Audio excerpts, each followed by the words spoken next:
Ka Russia menta kala penbana ba kala yat bha ya ka test chong ka missile nuclear ka bathamai ka pala tip kum ka sarmat intercontinental ballistic missile.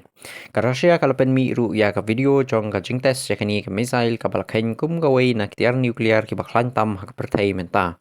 Ka jing test la pen shisha da uhe shipai missile chong ka Russia u General Sergei Karyakev. O Presiden ka Russia o Vladimir Putin o lai jingero ya kipat ba bat ong bakani ka missile kanla banther hadu palat laipusan hajar kilometer.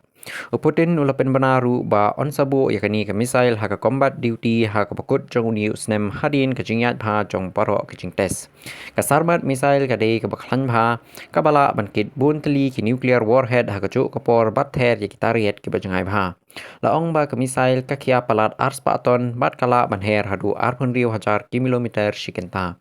Katkum ka jinga thu khubor kani ka missile ka laru banlan nabun ki modern missile defense system ki papendon kam hari semni.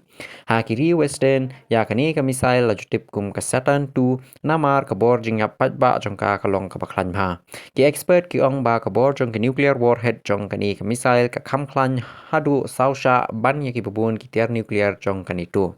Kani ka jing test kawan hapdeng ki jinga kren jinga suk hapdeng ka Russia bat ka United States. Ka US kadang persyang ban wanra jinga suk shipor da ka paterwa penya sange jinga le bat jinga rap ban penduna ya ka sanction persya ya ka Moscow. Henry hadin ba ka jinga sange jinga le ka balai singi ka pala penbana da Donald Trump kalakut ka Russia kalong bagi operation shipai kila stang biang. Ka Russian Ministry of Defense kala kamru ba ki shipai jongka kila penha hadu shispa pratli ki drone tang hapo arpasaw kenta. Kani ka jing test missile menta kala pinki yang ya ka jing sokhya ha ka perthai halor ka jinga kan at hapdeng ki bor nuclear ki bahe.